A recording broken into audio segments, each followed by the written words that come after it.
This channel does not promote any violent, harmful, or illegal activities. All content provided by this channel is meant for an educational purpose only. কিছুক্ষণ আগেই মঞ্জিরা ভর দুপুর তো মনে হচ্ছিল না, মনে হচ্ছিল যেন একেবারে রাত দুপুর। বজ্রগর্ভ মেঘের দাপটেই তা হলো, ঝেঁপে বৃষ্টি, ঘন ঘন বজ্রপাত, শিলাবৃষ্টির সঙ্গে দমকা হাওয়া। কলকাতা ও লাগোয়া জেলার আকাশে 13 কিলোমিটার উঁচু মেঘপুঞ্জের জেরেই এই দুর্যোগ, সেই দুর্যোগের টুকরো কোলাজ আপনাদের সামনে। সেই দুর্যোগের জেরে দুর্ভোগও রয়েছে, তবে প্রাপ্তিও আছে। হু হু করে তাপমাত্রা আবারও অনেকটাই নামলো। মাত্র 3 ঘন্টায় কলকাতা দমদমে 9 ডিগ্রি পারদ পতন। দুপুরে তাপমাত্রা নেমে গেল 23 ডিগ্রির আশেপাশে।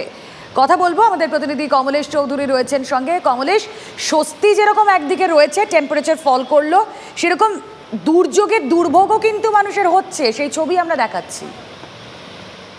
একেবারেই দুপুরবেলা প্রায় ঘন্টা দুয়েক ধরে কলকাতা, 24 পরগনা, হাওড়া, হুগলি জেলায় একটা তাণ্ডব চললো এবং সব থেকে বেশি আশঙ্কা যেটা ছিল, মুহুর্মুহু বজ্রপাত হচ্ছিল। যেহেতু প্রায় 13 কিলোমিটার উঁচু বজ্রগর্ভ মেঘ ছিল, তার দাপটে এইরকম একটা তাণ্ডব চলেছে। তবে ওইটা স্বস্তির জায়গাটা এটাই যে আমরা কিছুদিন আগেও যে প্রবল গরম সইতে হচ্ছিল আমাদের, তার থেকে অনেক অনেক তাপমাত্রা কমে গেল। আজকে দুপুর 2:30-তে কলকাতার তাপমাত্রা হচ্ছে তোমার 22.8 ডিগ্রি সেলসিয়াস। ভাবাই যায় না, কদিন আগে এটা 42-43 ডিগ্রি তাপমাত্রা ছিল। দমদমে তাপমাত্রা নেমে গেল 23 ডিগ্রি সেলসিয়াসে, মানে সকাল 11:30টাতেও প্রায় 31-32 ডিগ্রি আশপাশে তাপমাত্রা ছিল।